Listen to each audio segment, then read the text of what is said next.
Ito.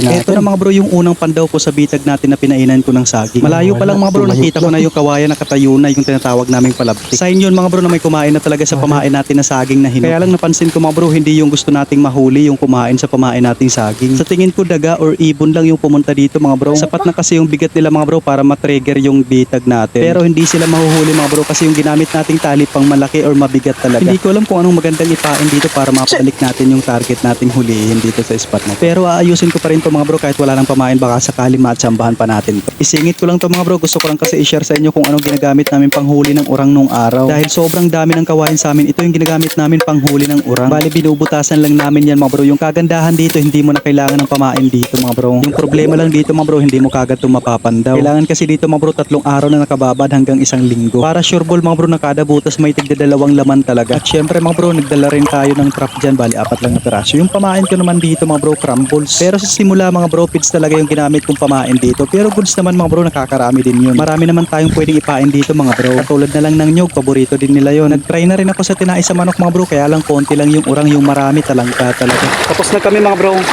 Babalikan namin to bukas ng umaga. Good morning mga bro. Pandawin na natin yung mga trap natin.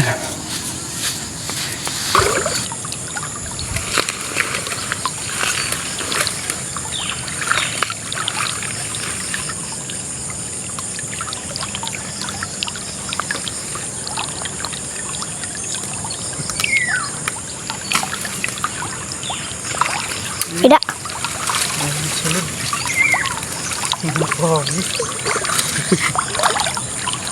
Marami mga bro. Kita. Lalaki.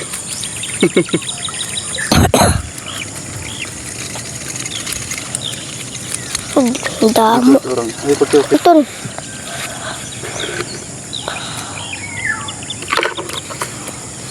Pik-pik.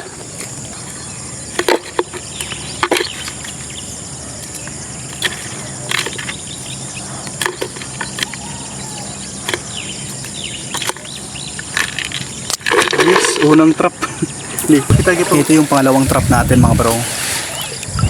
Ayan, may laman din. Konti lang yung laman mga bro kasi tumagilid yung trap natin.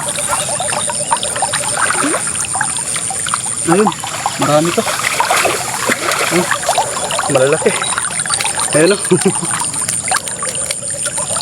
Ayos. At heto na yung kawayan natin mga bro. Bali sinubukan ko lang pandawin kung may laman ba. Ito't kawayan?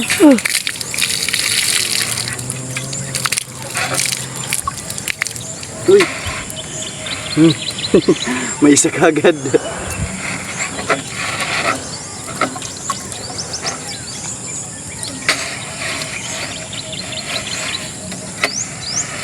Oh, ito. Halika mga bro. Ayan. Dalawa. Ay, mag-asawa. Mag-asawa mga bro.